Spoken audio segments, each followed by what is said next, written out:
안녕하세요. 다들 이렇게들 말씀하시죠? 고부관계엔 엄마와 딸 같은 것이 없다.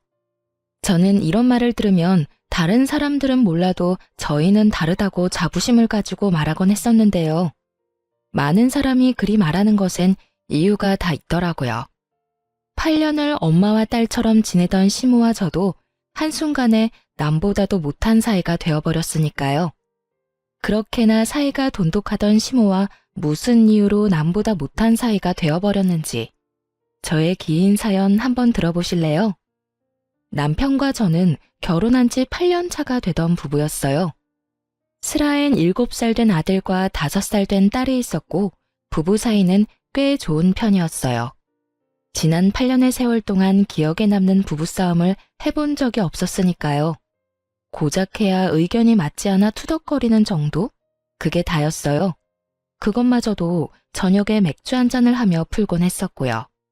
이렇듯 남편은 뒤끝도 없고 다정한 사람이었고 무엇보다 아이들에게도 친구처럼 잘 놀아주고 잘 지내는 참 멋진 아빠이자 좋은 남편이었어요. 평화로운 가정만큼 시댁과도 사이가 참 좋았어요. 시댁이라고 해봤자 시부는 몇 년 전에 돌아가시고 시모와 시동생뿐이긴 하지만요. 모든 기혼 여성분은 아시다시피 시댁이라고 하면 시모와의 관계가 제일 골칫거리잖아요. 전 최소한 그런 골칫거리는 없었어요. 사연 처음에 말씀드렸다시피 시모와의 관계가 아주 각별했거든요. 시모와 전 서로의 생일날 만나 함께 시간을 보내며 쇼핑을 하기도 했고 좋은 곳으로 다니며 데이트를 하기도 했어요. 시부가 살아계실 땐 아이들을 시부와 남편에게 맡겨두고 둘만의 여행을 다니기도 했고요. 엄마, 정말 너무한 거 아니야? 남들이 보면 내가 아니라 이 사람이 엄마 자식인 줄 알겠다고. 어쩔 땐 엄마가 나보다 집사람을 더 아끼고 사랑하는 것 같아. 어쩔 때라니. 너만 모르는 것 같아서 해주는 말인데 어쩔 때가 아니라 늘 너보다 우리 며느리를 더 아끼고 사랑하고 있단다. 그러니까 내 예쁜 며느리 눈에서 눈물 뺄 생각은 하지도 마, 아들. 엄마도 참. 자꾸 이러면 나 섭섭해. 섭섭해도 어쩔 수 없어. 그러게 누가 이렇게 예쁘고 착한 여자를 데리고 오라고 했니? 네가 데리고 와놓고선 이제 와서 섭섭하다고 하들 어쩌겠어. 그냥 네가 그러려니 하고 살아. 이렇듯 때론 남편이 농담조로 섭섭함을 내비칠 정도로 시모와 저는 8년이란 시간 동안 특별한 관계를 쌓아오며 지내고 있었습니다. 그렇게 견고하던 시모와 제 사이는 노총각이었던 시동생이 결혼을 하며 한순간에 금이 가버리며 무너져 내리더군요. 노총각이었던 시동생을 구제해준 청금과 같은 새 며느리에게 더욱 신경 써주고 친절하게 대해주려는 시모의 행동이 이해가 되지 않는 것도 아니었어요. 저 역시도 새로운 식구가 반가웠고 그런 동서가 시댁에 잘 적응할 수 있도록 도와주고 싶었으니까요.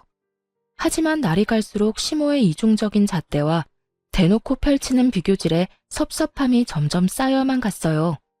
그 섭섭함의 시작은 신혼여행에서 돌아온 서방님 부부가 선물을 풀어놓으면서부터였어요. 동서는 비싼 화장품을 풀세트로 사온 것도 모자라 옷, 가방 등 시모 선물만 한 보따리를 풀어놓는데 그걸 지켜보는 제 입이 다 떡 벌어지는 정도였어요. 어머, 새아가, 이게 다 뭐니? 어머님 선물이에요. 여기저기 다니는데 다 어머님께 어울릴 것 같아서 하나둘 사다 보니 이렇게 된 거 있죠? 어떠세요? 마음에 드세요? 당연히 마음에 들지. 고맙다, 아가. 신혼여행 다녀왔다고 선물 사주는 사람은 너뿐이구나. 내가 네 덕에 이런 호사를 다 누려보는구나. 호사라뇨. 그저 선물일 뿐인걸요. 앞으로는 제가 더 잘해서 어머님 더 기쁘게 해드릴게요. 어머머, 말도 어쩌면 그렇게도 예쁘게 하니?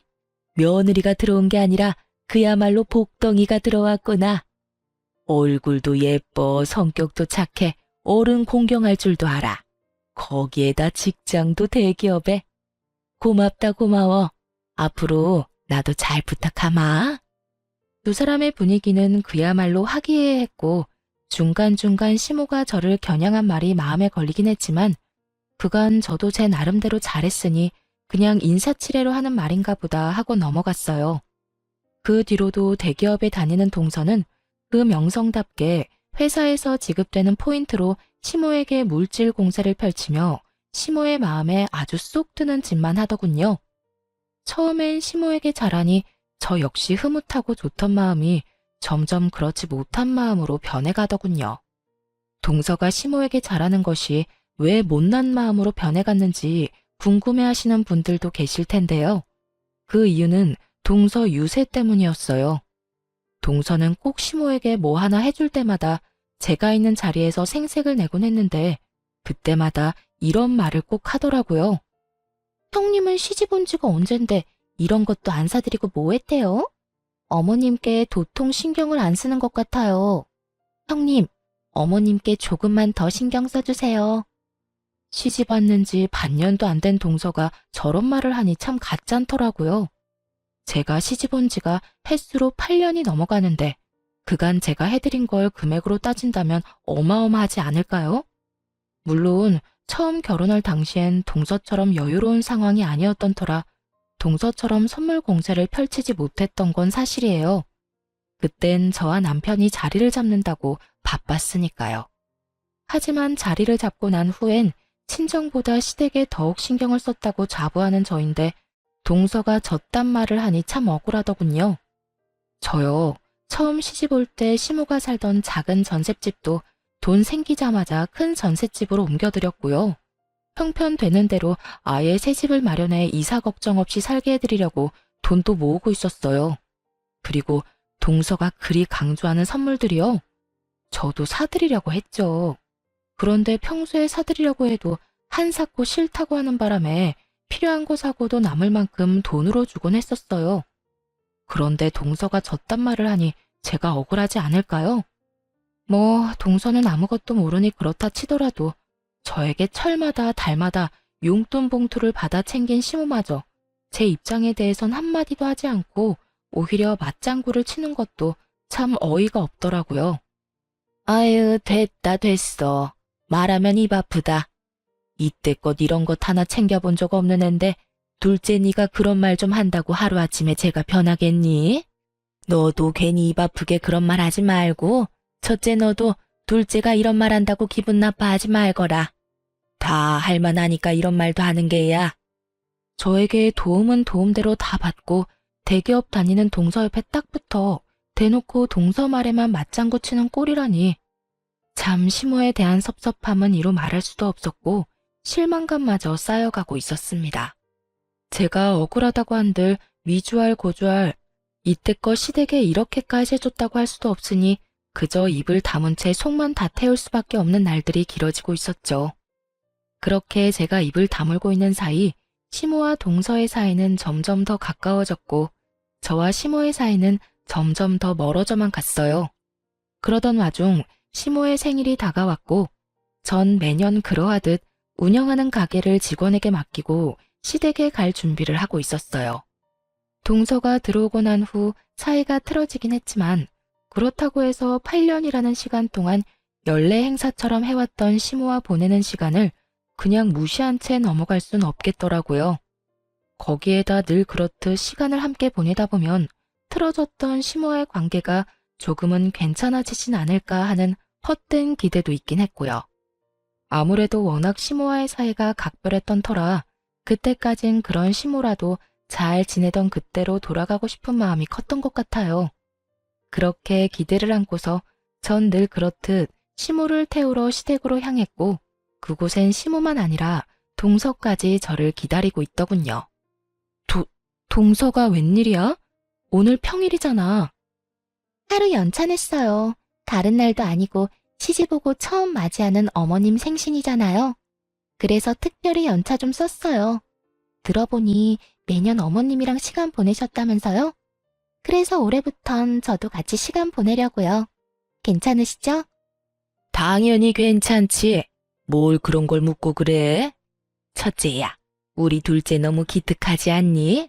내 생일이라고 그 바쁜 회사 하루 쉬기까지 하고 말이다. 내가 다른 건 몰라도 며느리 복은 제대로 받은 모양이구나. 이런 며느리가 또 어디 있겠어? 그렇지 않니? 그러게요. 어머님 좋으시겠어요. 그럼 좋다마다. 오늘 내 생애 최고의 생일이구나. 그 순간 전 예감했어요.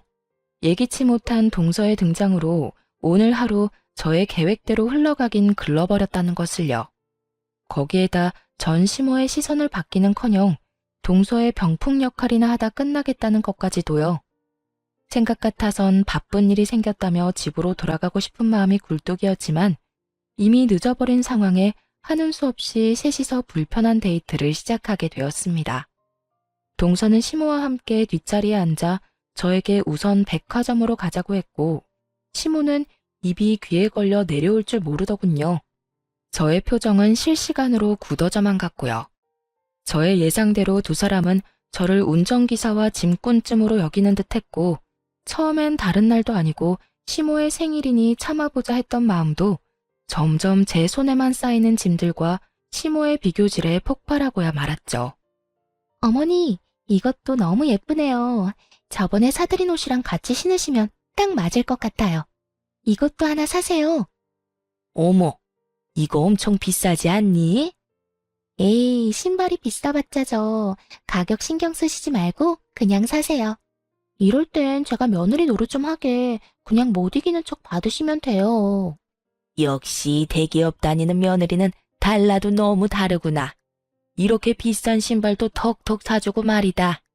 내 발이 우리 며느리 덕분에 아주 호강하게 생겼어. 에이, 이깟 신발 하나에 호강은 무슨. 제가 앞으로 더 호강시켜 드릴게요. 내가 며느리 덕이란 걸 너 때문에 다 누려보고 역시 우리 둘째 며느리가 최고구나. 시모가 동서를 치켜 세우면 치켜 세울수록 제 손에 짐은 점점 늘어만 갔고 그럴수록 저의 짜증은 곱절로 늘어갔어요. 도저히 안 되겠다는 생각에 손에 있던 짐을 동서에게 넘겨주려고 했거든요. 그런데 동서는 갑자기 말도 안 되는 변명을 짓거리기 시작하더군요. 동서, 도저히 안 되겠어. 이건 동서가 좀 같이 들어. 형님, 저도 같이 들어드리고 싶긴 한데요. 아시다시피 오늘 쉬느라 어제 일을 너무 무리해서 하는 바람에 팔부터 어깨까지 멀쩡한 곳이 없네요. 이 무슨 성이라고 눈꼽만큼도 들어가지 않은 변명을 듣고 있는데 정말 어처구니가 없더라고요. 도대체 저를 얼마나 무시하고 있으면 이런 말도 안 되는 말을 변명이라고 하고 있는 것인지. 그 순간 열이 확 뻗쳐 동서에게 따져 물으려는 순간 시모가 나서 제 입을 막아버리더군요. 이까지 짐 무거워봤자 얼마나 무겁다고 나눠들라고 하는 게야. 네 눈엔 우리 둘째 힘들어서 얼굴 다 상한 거 안 보이니? 어디 감히 대기업 다니는 우리 귀한 둘째한테 이딴 짐이나 들게 해. 잔말 말고 네가 다 들거라. 넌 남는 게 힘밖에 없지 않니? 이 말만 해도 기가 차 코가 막히는 지경인데 뒤이어 나오는 말은 더욱 가관이었습니다. 이딴 짐이나 들려고 우리 새아기가 일까지 쉬고 여기로 온 줄 아니? 어디 건방지게 누구한테 짐을 들라 말아 명령질이야? 그 순간 이런 말까지 들어가며 언제까지 참고 있어야 하나 이런 생각이 들더군요. 이쯤 되니 저도 할 말은 해야 한다는 생각이 들기도 했고요. 그래서 더는 참지 않고 제 할 말을 하기 시작했습니다. 아니 어머님, 저도 오늘 가게 직원한테 맡기고 왔어요. 저는 어디 노는 사람인가요? 저도 일해요. 그리고 팔 아픈 걸로 치면 동서보다 제가 더 아프지 않겠어요? 저도 오늘 하루 쉬느라 어제 하루 종일 매장 진열 상품 고르고 옮기고 진열하느라 몸살이 다 날 지경이에요. 이런 제 사정 뻔히 다 아시면서 다른 사람도 아닌 어머님이 어떻게 저한테 그런 식으로 말씀하실 수가 있어요? 그러게, 누가 오라고 했니? 뭐라고요? 오늘 너 오라고 한 사람 여기 아무도 없다. 네가 만나자고 하도 난리를 부려서 하는 수 없이 오라고 한 것뿐이지. 그리고 네 머리가 나빠서 우리 둘째처럼 대기업 못 가고 그 코딱지만한 가게로 돈벌이 한다고 고생하는 걸 왜 나한테 하소연을 하니? 그렇게 불만 많고 힘들면 당장 그만두거라. 참나, 그까짓 가게에서 벌면 얼마나 번다고. 누가 들으면 어디 대기업이라도 다니는 줄 알겠다. 어머님, 이런 식이면 저 정말 섭섭해요. 그래서 나보고 어쩌라는 말이니? 뭐, 애처럼 엉덩이라도 두들기면서 달래주랴? 한껏 비꼬는 시모와 그 옆에 찰싹부터 맞장구를 치는 동서를 보며 더 이상 이런 사람들과 잘 지내보려는 마음이 다 부질없는 것임을 깨닫게 되었어요. 마음을 비우고 나자 손에 들린 짐 역시 내가 왜 들고 있나 싶더라고요. 보란 듯이 짐을 바닥에 내팽겨 쳐버렸습니다. 어머, 형님, 지금 뭐 하시는 거예요? 이게 다 얼만데? 예, 너 미쳤니? 지금 시위라도 하는 거야, 뭐야? 미치긴요. 이제야 제정신이 돌아온걸요. 저요, 이제 어머님이랑 잘 지내보려고 노력하는 거 안 하려고요. 뭐? 너 지금 그게 무슨 소리니? 잘 지내보려고 노력을 안 해? 네가 노력 안 하면 어떻게 할 건데? 뭐, 날 안 보고 살겠다니 말이니? 아예 안 보고 살 순 없겠지만 될 수 있는 한 최선을 다해서 안 보고 살려고요. 그러니까 어머님도 대기업도 못 다니는 저 찾지 말고 대기업식이나 다니는 자랑스러운 둘째 며느리랑 좋은 시간 보내세요. 그러면 모자란 첫째 며느리는 이만 가볼 테니 남은 생신 오붓하게 보내세요. 두 사람은 제 뒤통수에 대고 욕을 해대며 소리를 질러댔지만 저는 그런 두 사람을 무시한 채 집으로 돌아와 버렸어요.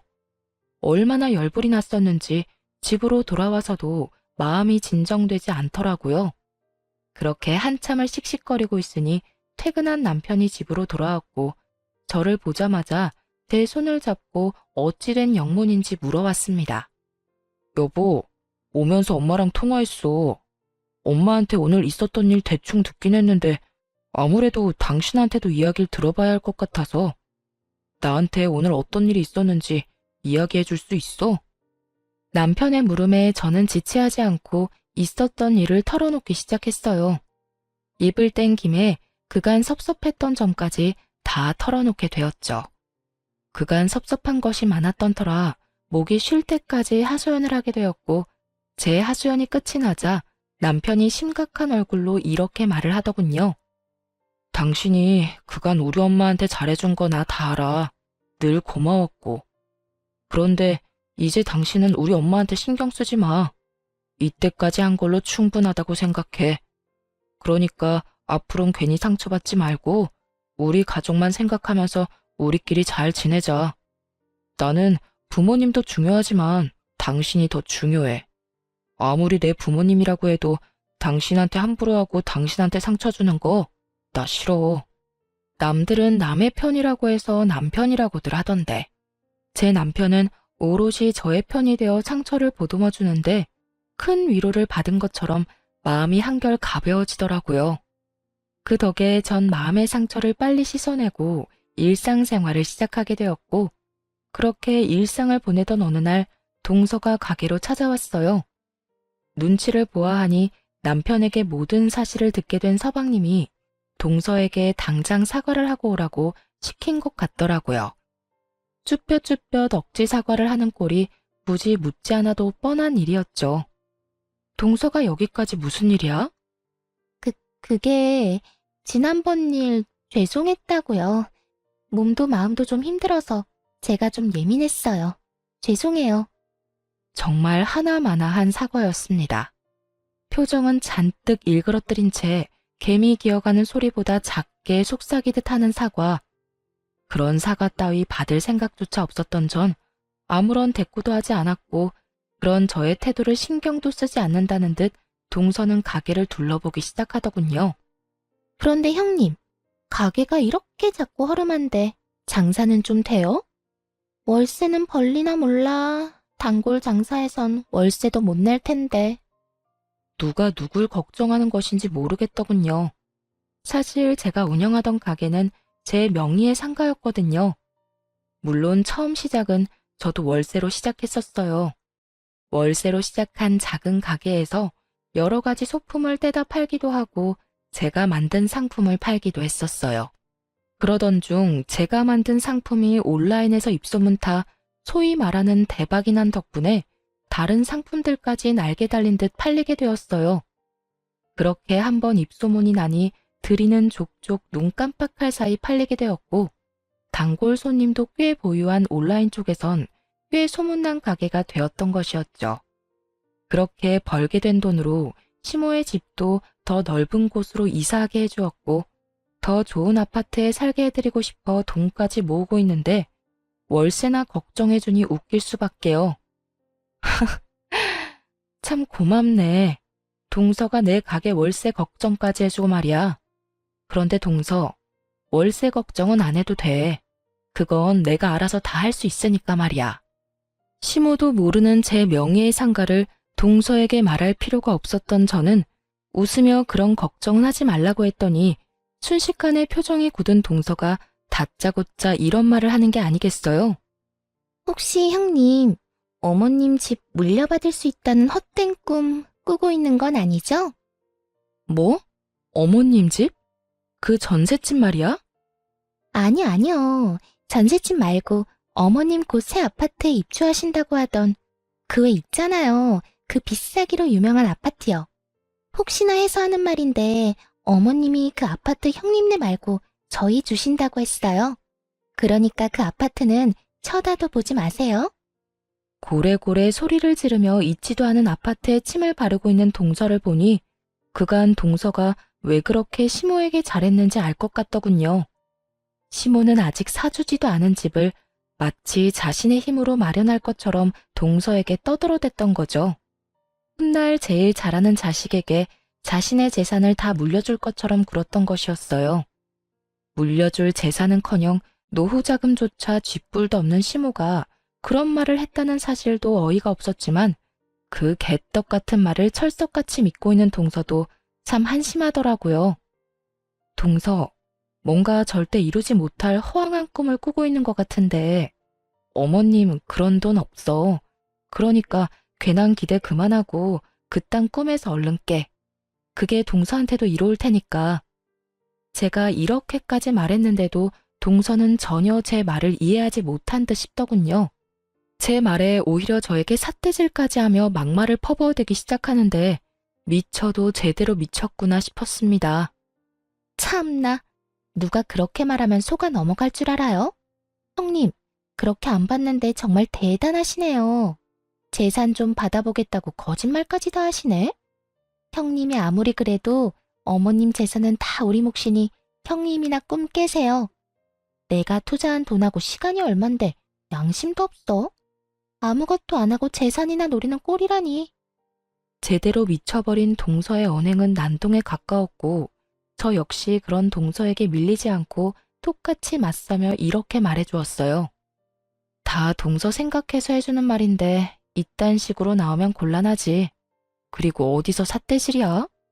아무리 그래도 내가 손윗 사람인데 행동 똑바로 못해. 제 말에 동서는 비웃음을 날리며 제 어깨를 손가락으로 툭툭 치며 밀어내기 시작하더라고요. 아니, 사는 게 힘든 거 잘 알겠는데 아무리 그래도 남이 침 발라놓은 재산 노리고 그러면 안 되지. 그런 걸 보고 뭐라는 줄 알아요? 거지심보라고 해요.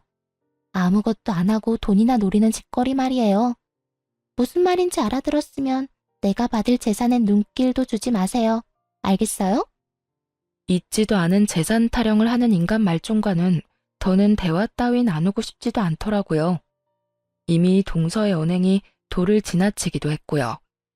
화가 난 저는 동서의 손을 거칠게 뿌리쳐버리곤 그대로 동서의 머리채를 잡아 가게 밖으로 밀어버렸어요. 그리고 생수 한 병을 뜯어 벙찐 얼굴로 서 있는 동서의 얼굴에 시원하게 다 부어버리곤 가게 문을 잠가버렸습니다. 야, 너 이게 무슨 짓이야? 네가 나한테 이런 짓을 하고도 무사할 줄 알아? 내가 너 가만 안 둘 거야. 가만 안 두면 어떡할 건데? 그리고 네가 날 가만 안 둘 동안 나는 가만히 있겠니? 네가 나한테 손대는 순간 내 손도 가만히 있지 않을 테니 그런 줄 알고. 어디서 건방지게 되지도 않은 행패야 행패가. 야, 야라니. 한참 어린 게 어디서 반말질이야? 이번엔 머리채 말고 주둥이까지 뜯기고 싶어?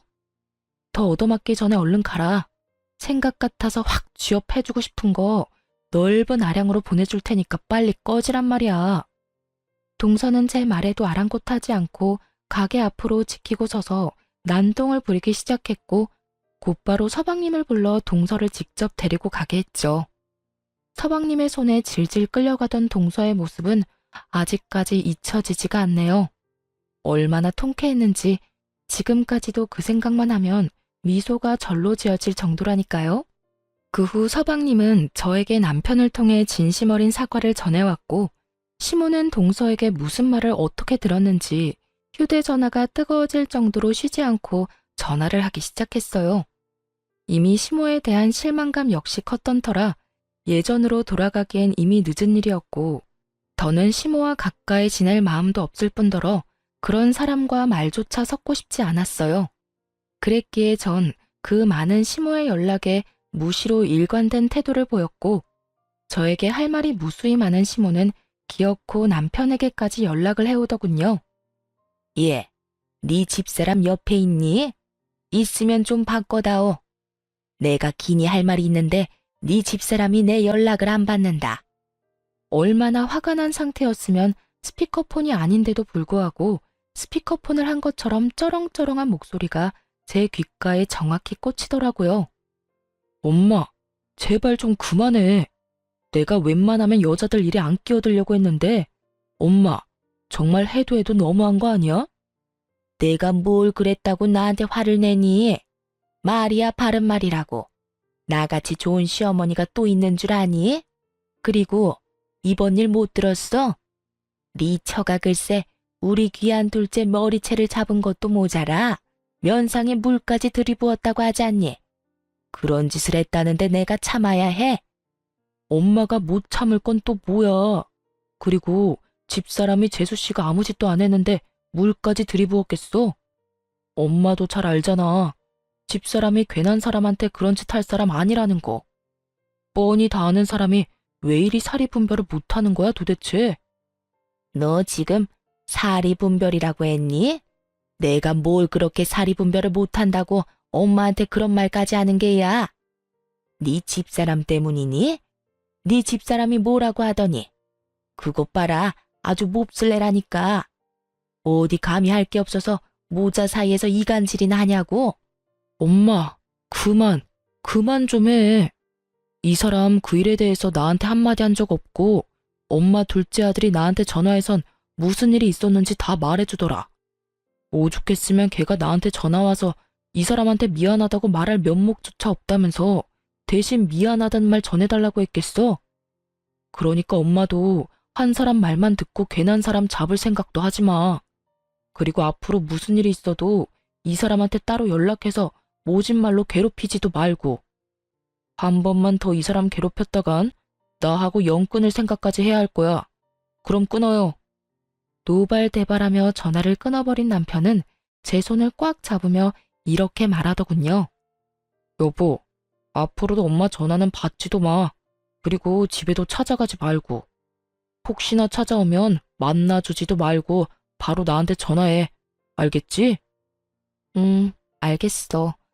알겠으니까 이제 화 좀 가라앉혀. 내가 다 미안해 정말. 어쩌다 당신이 이런 소리까지 듣게 됐는지. 정말 미안하다. 아니야, 괜찮아. 그래도 당신이라도 내 편 들어줘서 얼마나 든든한지 몰라. 내가 당신 남편인데 당신 편을 들어야지 누구 편을 들겠어? 하여튼 당신은 내가 지켜줄 테니까 당신은 그냥 내 등 뒤에 숨기나 해. 알겠지? 남편은 든든한 저의 방패막이 되어주겠다고 했고, 저는 든든한 남편의 뒤에 숨어 한동안 시댁 일은 잊고 지낼 수 있었습니다. 그렇게 몇 달 시모라는 사람은 잊고 살고 있었는데 어느 날 갑자기 아침부터 전화가 연달아서 오더라고요. 저는 당연히 받지 않았고 계속 이어지던 전화는 잠시 멈추는가 싶더니 문자가 연달아 오는 것이 아니겠어요? 그 문자는 시모에게서 온 문자였는데 아주 급한 일이 있으니 지금 빨리 집으로 와달라는 연락이었어요. 순간 덜컥 겁이 나더라고요. 혼자 있는 시모가 혹여나 건강에 문제가 생긴 게 아닌가 싶어서요. 그래서 전 그 즉시 남편에게 빨리 시댁으로 오라고 연락을 하고선 서둘러 시댁으로 갔어요. 시댁에 들어서니 시모는 저의 우려와는 달리 아주 평온한 표정으로 이렇게 말하더군요. 왔니? 왔니? 이 두 글자가 얼마나 사람을 황당하게 만들 수 있는지 저는 그날 깨달았습니다. 그 말을 듣는 순간 맥이 확 풀리며 말도 제대로 나오지 않더군요. 어머님, 무슨 일 있는 거 아니었어요? 급한 일 있다고 했잖아요. 아, 그랬지. 급한 일이 있었지. 오늘 우리 둘째 생일이라고 하더구나. 그래서 생일상을 좀 차려주고 싶은데 아무리 생각해도 나 혼자 하려니까 막막해서 말이야. 순간 제 귀가 잘못됐나 싶더라고요. 다른 것도 아닌 손아랫 사람 생일상이나 차리라고 아침부터 이 난리를 부렸다니요. 저는 믿기지 않는 현실에 시모에게 되물었죠. 네? 뭐라고요? 그래서 저보고 지금 다른 사람도 아니고 동서 생일상이나 차리라고 오라고 했단 말이에요. 그래. 그러면 이 나이에 혼자 며느리 생일상 차리리? 그래도 둘째가 얼마나 생각이 깊은지 자기도 와서 같이 돕겠다고 아까 출발한다고 하더라. 아마 다 와갈 거니 얼른 서둘러 상 차리렴. 아무리 그래도 생일인데 손에 물 묻히게 하면 쓰니? 그러면서 저를 이끌고 주방에 밀어넣는데 상황이 너무 황당해서 그런지 사고가 멈춰버려 주방까지 들어가게 되었어요. 그렇게 한참을 멍하니 주방에 서 있는데 밖이 소란스러운 것이 동서가 온 것 같더라고요. 그때까지도 전 혼이 나가 있었고 동서가 제 뒤로 와 말을 걸어오고서야 정신이 번쩍 들었어요. 걔 누구야? 형님 아니세요? 여기 무슨 일이래요? 혹시 제 생일상 차려주러 온 거예요? 그땐 두 번 다신 안 볼 것처럼 제 머리채 휘어잡더니 역시 말은 그렇게 했어도 어머님께 잘 보이고 싶긴 한가 보네요. 이럴 거면서 아닌 척은 왜 그렇게 했대? 그렇지 않아도 상황이 어이가 없고 화가 나 미칠 것만 같은데 바로 옆에 붙어 서서 빈정거리는 동서의 꼴을 보고 있는데 화가 머리 끝까지 치솟는 기분이더군요. 동서, 지금 내 표정 안 보여? 나라고 동서 생일상이나 차리자고 아침 대바람부터 여기 온 줄 알아? 나도 어머님께 속아서 온 거니까 사람 속 그만 긁고 할 일이나 해. 그 잘난 머리채 또 잡히고 싶지 않으면 말이야. 살기 어린 저의 표정에 동서는 얄미운 입을 다물더니 시모가 불려놓은 미역을 씻기 시작하더군요. 그렇게 주방에서 물소리가 나자 시모는 확인하러 주방에 들어왔는데 글쎄 동서가 미역을 씻는 모습을 발견한 시모가 다짜고짜 제 머리채를 휘어잡더니 욕을 하기 시작하더군요. 내 인연, 내가 너한테 상차리라고 했지 둘째한테 상차리라고 했어? 내가 분명히 말했지. 다른 날도 아니고 둘째 생일인데 둘째 손에 물 묻히게 하면 되겠냐고. 내가 그렇게까지 말했는데 네가 날 무시해도 유분수지. 어떻게 둘째가 일을 하게 해? 우리 둘째가 너 같은 줄 알아? 너처럼 구멍가게 나는 사람이랑 대기업 다니는 우리 둘째랑 같은 줄 아냐고. 갑자기 잡힌 머리채도 화가 났지만 시모의 말이 더욱 화가 나더군요. 입을 가리고 키득거리며 웃고 있는 동서의 모습도 마찬가지였고요. 어머님, 이 손 놓으세요. 당장 이 손 놓지 않으면 저 가만히 있지 않을 거예요. 하다 이제 이 시어미한테 협박하는 게야? 내가 이 손 안 놓으면 어떻게 할 건데? 니까짓 게 어떻게 할 거냐고. 전 제 머리채를 잡고 있던 시모의 손을 있는 힘껏 떼어내며 그 팔을 확 꺾어버렸어요. 그때야 이 상황을 손 놓고 보던 동서가 나서 말려보려 저에게 달려들었지만 그 순간 잡고 있던 시모를 밀쳐버리고 저를 향하던 동서의 머리채를 다시 한번 잡아주었습니다. 그렇게 동서의 머리채를 다시 한번 잡게 된 저는 인정사정 없이 흔들다 동서 역시 있는 힘껏 시모를 향해 밀쳐버렸죠. 그렇게 집안에서 난리통이 벌어지는 사이 남편과 함께 서방님까지 시댁으로 헐레벌떡 뛰어들어오더군요. 두 사람을 발견한 시모와 동서는 나오지도 않는 눈물을 짜내며 하소연을 하기 시작하더군요. 아이고, 나 죽네, 나 죽어. 동네 사람들, 며느리가 시어미 팔을 꺾지를 않나, 있는 힘껏 패대기를 치질 않나. 내가 살다 별꼴을 다 당하네. 여보, 형님이 글쎄 어머님을 막 때리고 밀치길래 내가 말렸더니 내 머리채를 확 잡아서 나까지 있는 힘껏 밀어버리는 거 있지? 나 너무 무서웠어. 눈물 없이 들을 수 없는 두 사람의 하소연에 서방님은 아무런 말도 꺼내지 않고 가만히 서 있었고 남편은 저에게 다가와 제 손에 뜯긴 머리카락을 털어주었죠. 괜찮아? 난 괜찮아. 그래, 괜찮으면 됐어. 무슨 일이야? 무슨 일이 있었길래 당신 손에 머리카락이 있는 거야? 남편의 물음에 전 하나도 더하지도 빼지도 않고 있었던 일을 설명했고 제 말을 다 들은 남편은 이때껏 본 적 없는 무서운 얼굴로 화를 내기 시작했어요. 엄마, 진짜 내가 적당히 좀 하라고 했지? 내가 제발 이 사람 괴롭히지 말라고 했잖아. 그런데 뭐? 급한 일이 있다고 아침부터 사람 불러놓고 저 여자 생일상이나 차리라고 했다고? 저 여자? 넌 네 동생 와이프한테 저 여자가 뭐니? 내 마누라 괴롭히는 여자한테 내가 재수씨라고 호칭까지 붙여서 불러줘야 해? 엄마가 엄마 아들을 잘 몰라서 그런가 본데 나 그렇게 너그러운 사람 아니야. 그리고 엄마한테 엄마라고 부르는 것도 오늘이 마지막이야. 뭐라고? 너 지금 연이라도 끊자는 이 말이니? 연 끊어 엄마. 난 할 만큼 했고 집사람도 엄마한테 할 만큼 했어. 뭘 얼마나 할 만큼 했다고? 제가 나한테 뭘 해줬다고 이 난리인 거야? 엄마, 내가 진짜 이런 말까지 하지 않으려고 했는데 엄마가 사는 이 집도 저 사람이 힘들게 번 돈으로 마련해 준 거고 엄마가 곧 이사갈 예정이었던 집도 저 사람이 다 아끼고 모아서 이사시켜 드릴 예정이었다고. 그런데 뭐?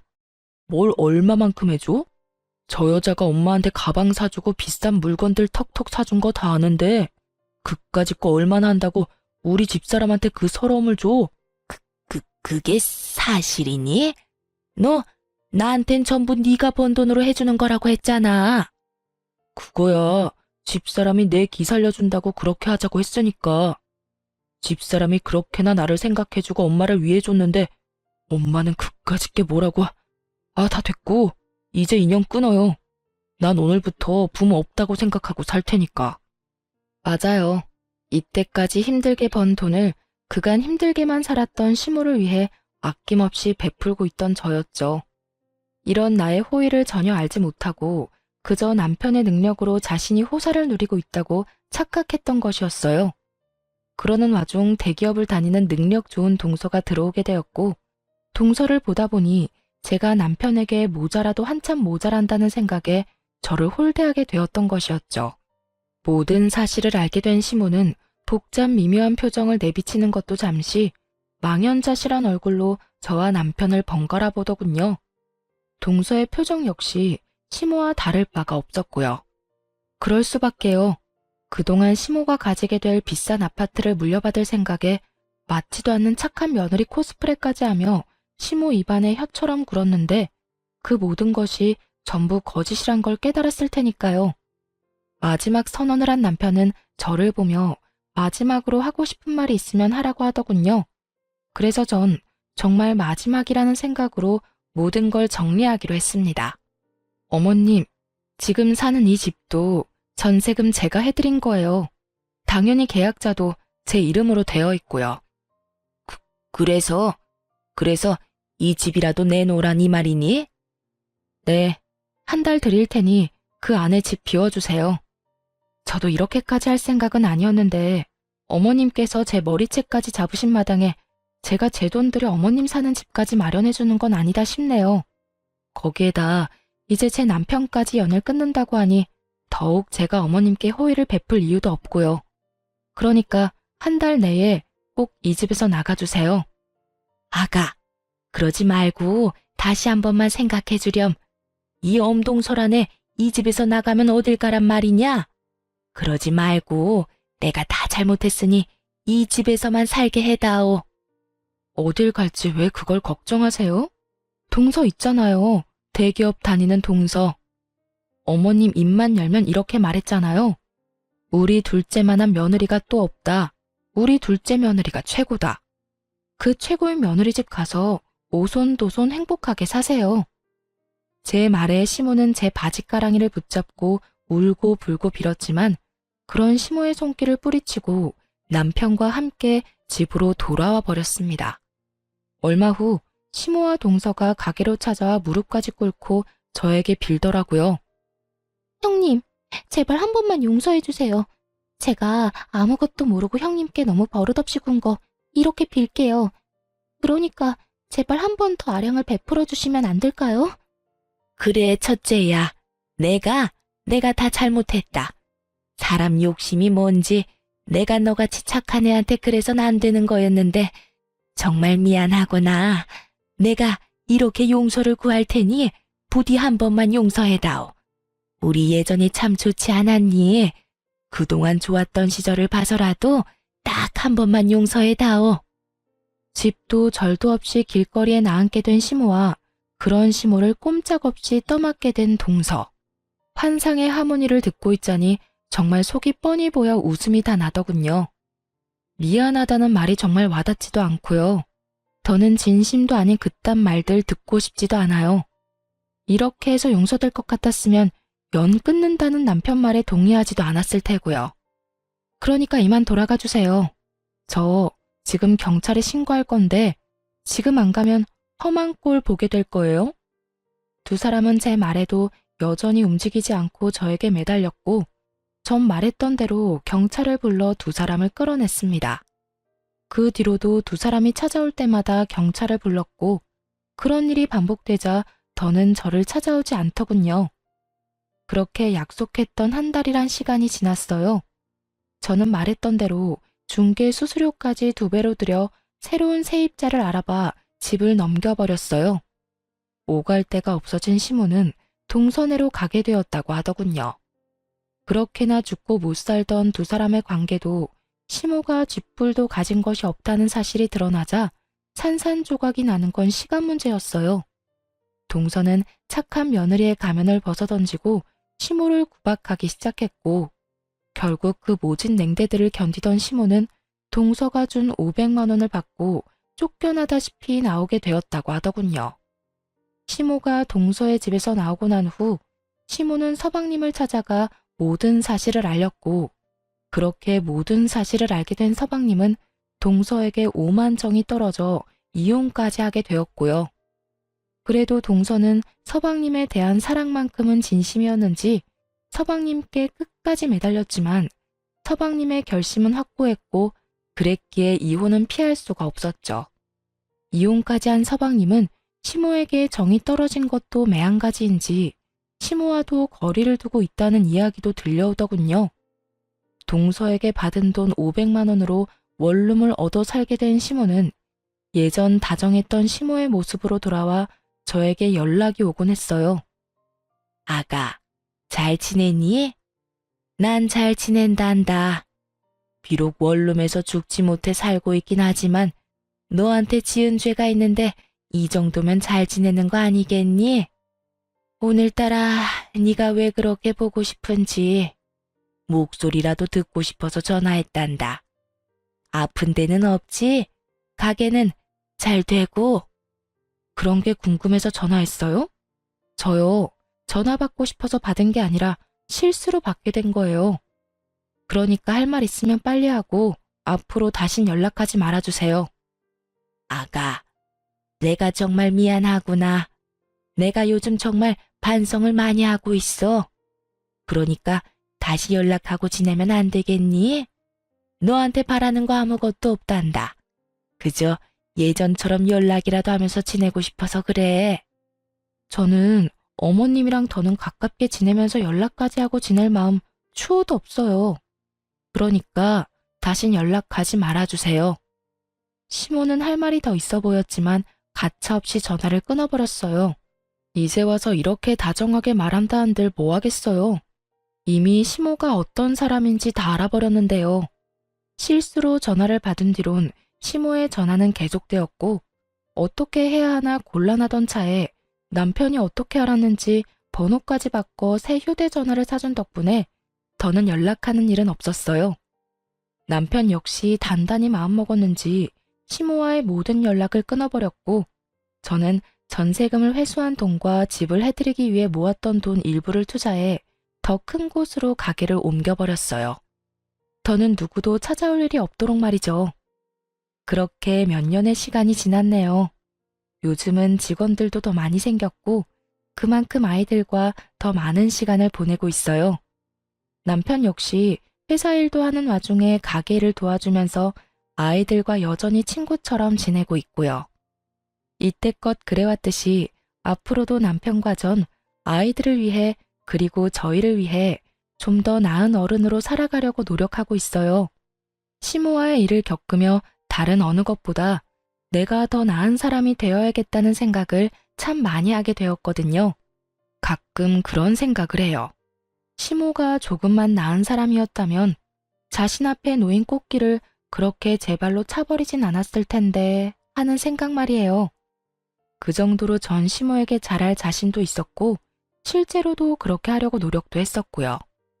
하지만 시모는 저의 그런 호의를 받을 만큼의 인간이 되지 못했고 그런 시모와는 달리 현명한 남편 덕분에 저는 지금 시모와의 연을 끊고 행복하게 살고 있으니 그걸로 다 잘된 일인 것이겠죠? 그렇게 믿고 앞으로 더 행복하게 살아보려고요. 이로써 저의 사연은 끝이 났네요. 저의 긴 사연 들어주셔서 감사합니다. 다들 행복하세요.